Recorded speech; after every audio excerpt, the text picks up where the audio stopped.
Hello, my dear student friends. Welcome to all of you on this very bright and result ensuring platform of Sri Biochem Gurukul. Dear students, इस समय हम लोग पढ़ रहे थे types of classes. पिछले class में हम लोगों ने नॉर्मल क्लास की बात किया था। आज की क्लास है back class and test class. आप जानते हैं एग्जामिनेशन पॉइंट ऑफ व्यू से बहुत इंपॉर्टेंट एक क्लास होती है, तो समझते हैं।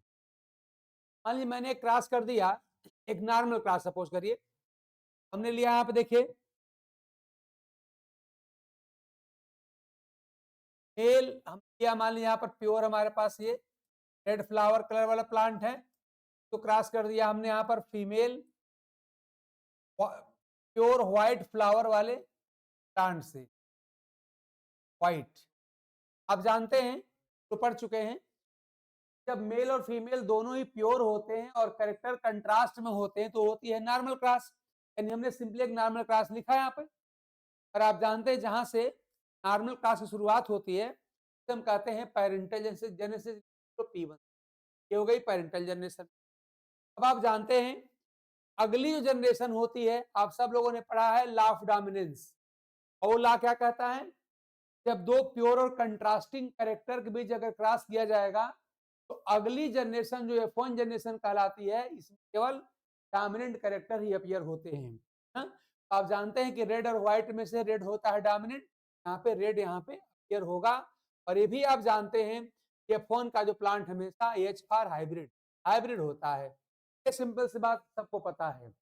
इस तरह से अगर प्योर और कंट्रास्टिंग कैरेक्टर को क्रॉस किया जाएगा तो F1 जनरेशन में आप जानते हैं हाइब्रिड डोमिनेंट यहाँ पे अपीयर होगा। एक इंफॉर्मेशन आप और रखिए, वो इंफॉर्मेशन ये है कि रिसेसिव कैरेक्टर कभी हाइब्रिड नहीं हो सकता, और जो डोमिनेंट कैरेक्टर होता है वो प्योर भी हो सकता है और हाइब्रिड भी हो सकता है। ध्यान दीजिएगा, यानी recessive character can never be hybrid but dominant characters may be pure as well as hybrid. यानी कि जो डोमिनेंट है वो प्योर भी हो सकता है और हाइब्रिड भी हो सकता है, जबकि रिसेसिव कभी भी हाइब्रिड नहीं हो सकता। अब देखिए हमारे पास देखिए दो जनरेशन है। एक जनरेशन जो है ये P1 यानी पेरेंटल जनरेशन है, और एक यहाँ पर देखिए यहाँ पर F1 जनरेशन।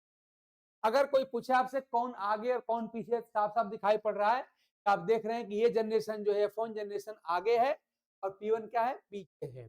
हम पढ़ क्या रहे हैं, बैक क्रॉस। बैक मतलब फर्स्ट क्रॉस, यानी पिछली पीढ़ी क्रॉस। कौन सी है, तो पेरेंटल पीढ़ी जो है वो पिछली पीढ़ी, यानी कि F1 जनरेशन का पेरेंटल जनरेशन के किसी भी ऑर्गेनिज्म से किया गया क्रॉस हमारा बैक क्रॉस होता है। यानी F1 जनरेशन का पेरेंटल जनरेशन के किसी मतलब की, चाहे वो डोमिनेंट हो और चाहे रिसेसिव हो, दोनों में से किसी से भी किया गया क्रॉस जो होगा आपका बैक क्रॉस होगा। यानी कि F1 जनरेशन के हाइब्रिड रेड को अगर हम पेरेंटल जनरेशन के व्हाइट से क्रॉस करते हैं, ये भी आपका बैक क्रॉस है, ये बैक क्रॉस नंबर 1 कह दिया। और इसी तरह से अगर F1 जनरेशन के रेड को, हाइब्रिड रेड को अगर हमने पेरेंट के प्योर रेड से क्रॉस कर दिया, तब भी आपकी बैक क्रॉस होगी, बैक क्रॉस आपकी है। इस तरह से हम क्या समझे, F1 जनरेशन के हाइब्रिड प्लांट का पेरेंटल जनरेशन के प्योर से किया गया क्रॉस कहला क्रॉस। डिफिनीशन के लिए ही है कि the cross which is made between hybrid organism of F1 generation and pure organism of parental। और शार्ट में हम क्या कर सकते हैं, ध्यान दीजिएगा कि अगर कंपटीशन के लिए बात किया जाए तो याद रखिएगा ये सारी बातें तो खैर मान ली सब्जेक्टिव हैं, लेकिन अगर हम बिल्कुल कंपटीशन की बात करें तो क्या हो सकता है, ध्यान दीजिएगा, वे सारी की सारी क्रॉस में एक हाइब्रिड को हम क्रॉस करते हैं प्योर से, ये क्रॉस जो होती है बैक क्रॉस होती है, यही होती है बैक क्रॉस। तो इतनी सारी कहानी तुम्हारी थ्योरेटिकल है, लेकिन फाइनल कंक्लूजन क्या है, अगर एक हाइब्रिड को प्योर से क्रॉस करेंगे तो क्रॉस क्या होती है, यानी hybrid crossed with pure gives the. और एक लाइन इसमें अगर मैं और जोड़ दूं, ध्यान दीजिएगा कि अगर हाइब्रिड को हम प्योर से क्रॉस करें और जो प्योर है अगर वो कहीं रिसेसिव हो गया, ये जो क्रॉस होगी ये आपकी बैक क्रॉस भी होगी और साथ ही साथ यहाँ पे टेस्ट क्रॉस भी हो जाएगी। हाइब्रिड की क्या पहचान हो गई कि हाइब्रिड को प्योर से क्रॉस करेंगे तो बैक क्रॉस, हाइब्रिड को प्योर से क्रॉस करेंगे तो बैक क्रॉस।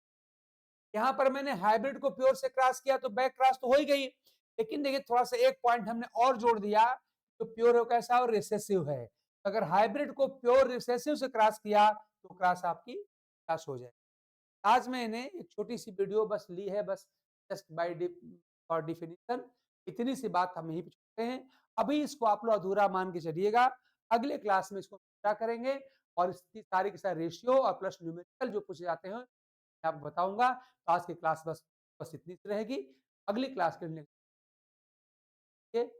Bye and